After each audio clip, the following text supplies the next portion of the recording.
We're around 42 days away from the Cornhuskers' first game with Matt Rule as the head coach. First, we broke down the running back room. Next, we've compiled as much information as we could on the Huskers' quarterback situation. Gary, obviously, Jeff Sims will be starting. I'm really excited about this kid. Sometimes when I watch him throw, it looks perfect. Sometimes not so much, but he is fast. We looked it up. He ran a 4.4 at one point. He looks it. He's a strong runner. But my question to you is, do you think he's an actual upgrade over Casey Thompson? Yeah, I do, just because of, well, I guess that's a two-part answer. I don't know passing wise. I think for sure running he is. And you fall back into that. You don't know exactly what the offense is going to look like. We have a pretty good idea based on Rule's previous stops and watching Satterfield last year. Mainly, we didn't go too deep, but watching his style of what he wanted to do in South Carolina, I think that's going to be utilized more. I don't think they utilized Casey Thompson. Again, I know it's a different coaching staff. I don't think Casey Thompson's legs were utilized as much. And I don't know that he really did himself a lot of favors using his legs for as bad as the offensive line was to stay protected, to get out of the pocket, to stretch the pocket and make plays last a little longer, things like that I think are just going to come naturally to Sims. So I think that alone is going to be, whether he's actually as good or even better of a passer than Casey, I think that dynamic of factoring in how much better he looks and how much more willing he is to use his legs in itself will make him at least appear to be better, or the offense runs smoother through him. So looking at his stats from Georgia Tech, he's hovering anywhere around 60% completion percentage to 55%. His touchdown to interception ratio, not the worst. 13 touchdowns, 13 interceptions in 2020,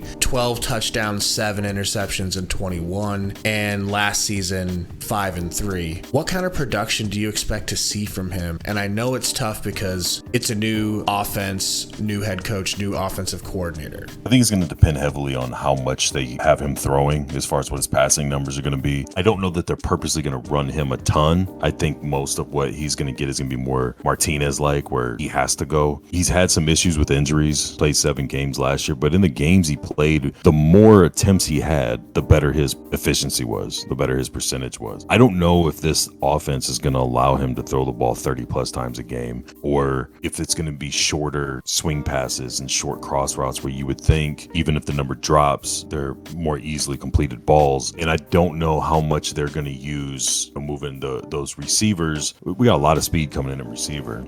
And then you've got some guys that are more possession type receivers that would typically get the ball, slot type situations, crosses and things like that, and slants. If he's throwing a lot of those passes, you got to think those numbers come up. Rule seems pretty insistent that they develop a run game that they can rely on heavy at the backstretch of games. So if that's the case, you're looking at a good chunk of clock being run off and more running plays than opportunities to pass. So if he maintains the trend of he's got lower completion percentage when he is throwing, in the teens, the 20s, or if, he's going to drop down, he's going to throw fewer passes, but they're going to be quicker throws, over the middle, on the edges, things like that, where it's open. That really seems up in the air for me. His running game, I think, will come up again, because I don't mean to always go back on this. I still don't have faith in the offensive line. It's been too many years of being too bad. I got to see it actually do well for a little stretch before I'm going to be convinced that that's something you can kind of rely on. So I think, again, out of necessity, I think he's going to run the ball more than he did last year. I think his speed and his kind of the agility he has, where he can get to the edges and he steps up in the pocket instead of waiting too long for it to close on him. I think things like that are just going to give him some of those longer run plays like you saw with Martinez, where it wasn't set up to be a run. The pocket was breaking down, and when he wasn't waiting around too long and just went, there was no one to account for him. So I could see that running game increasing. And Rule keeps talking about, he's a passer that runs a 4.4. He's not a running quarterback that can throw. Like they put a lot of emphasis on him being a pass first, skill set, mindset, everything quarterback, and not just a running quarterback. But again, that's all good and well when you have a pocket, and down the stretch of games, you can think and read and go through your reads and do stuff like that. It's a whole nother thing when you're running from your life, like we've seen from our last 5 or 6 quarterbacks. So I'm kind of not expecting a huge jump in the passing percentage, maybe the touchdowns come up a little bit. I think definitely you see his numbers come up in the running game. That's a terrific point. I hate to be pessimistic, but I don't have much faith yet in the offensive line, not after what I saw during the spring game. So let's move on to your boy Chubba. I like what I see from Chubba, but I was telling you earlier, and this is just me, I don't trust him as a passer yet. Maybe he proves me wrong. Maybe this season he's got it all together. I love him as a runner. He's not slow, he's strong, he's tenacious. I think you could describe him as having a little bit of dog in him.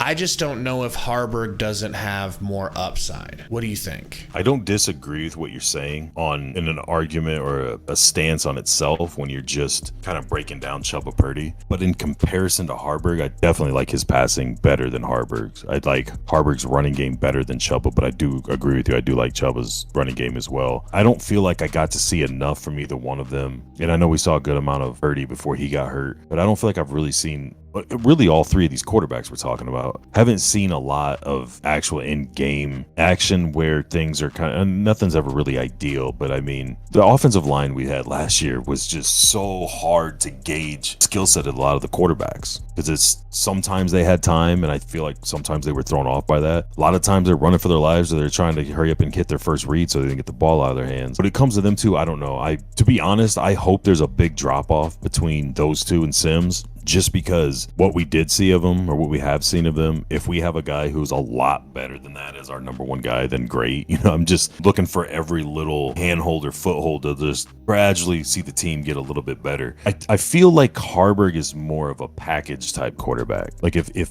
they're both, say Sims goes down, which history from both the way Nebraska's protected quarterbacks and him his last few years is almost inevitable. I could see them splitting time with going more of a 2 quarterback deal, to where it has a feel like the spring game. Listen to them talk about everything. It feels like they have certain packages they really like using Haarberg in, but as an overall quarterback, they seem to like Chubba more. And I can see that, I don't know, I'm not there and everything, but like getting that feel and watching what they were doing during the spring game and different things you've seen is like, okay, I kind of see that's the way it looks to me. Almost the same way they used Smothers situationally last year when all the quarterbacks were getting hurt and just kind of moving them in and out. So unless somebody makes a huge jump, really stands out, or really progressed on their own, worked on something on their own, that all of a sudden they're going to jump out and kind of catch the coaches off. To me, I feel like it's locked in. You're going to have Sims, Chubba, and Haarberg, and you might see Haarberg get some snaps in any game, whether Sims is the one going or Chubba's the one going, in some certain packages or different little situations that they feel they have an advantage or can create a disadvantage against the defense. But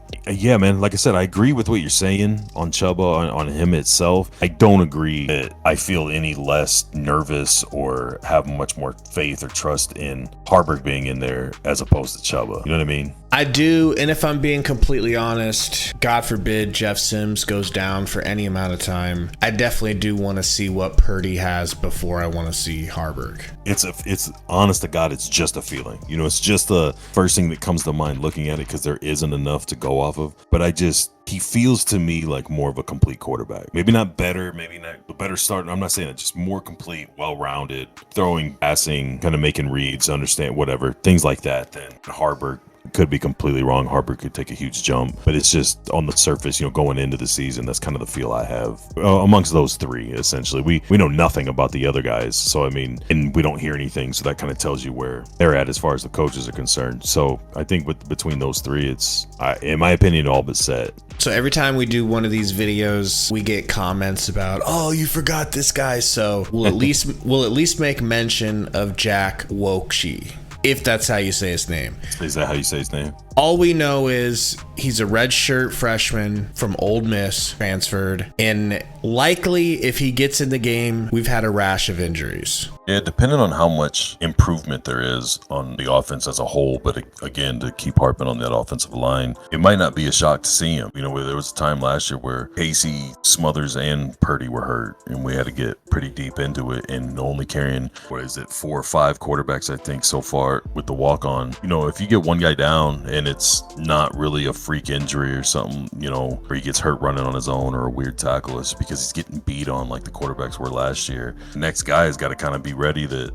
they're probably not going to protect for you much better than they did the first guy. So if we get into that, fall into that rut again, there's a good chance, we might see guys that we had no clue we'd see at all. So much dependent on the improvement in how well we can protect the quarterback, whether the line's good or not, whether it's play calling, situations, movements, whatever it might be, quicker releases on pass plays, things like that. But I think we'll know in the first few games. I don't think we'll have to go as far into the season as like when Frost first got here and we were waiting for his style to go. I think we'll know pretty quick kind of what the angle is, at least as far as the quarterback goes, on how much they're going to put him out there, expose him, how much they're going to move and do things to protect him, how much improvement the offensive line's made, just a lot of things like that. And that'll help us get a better grasp or understanding of, like I said it last year too, it'd be nice to do these videos after seeing the first 2 or 3 games of the season, but obviously you can't win. So I'm really hoping that Sims is all that the coaching staff talks him up to be. The offensive line makes some improvements, and we really don't have to worry much about these backups. But like I said, until they show me otherwise, I'm kind of anticipating it. The cool thing is we're inside 2 months, and we're going to be able to find out the answers to a lot of these questions sooner rather than later. Thanks for hanging out. Go Big Red.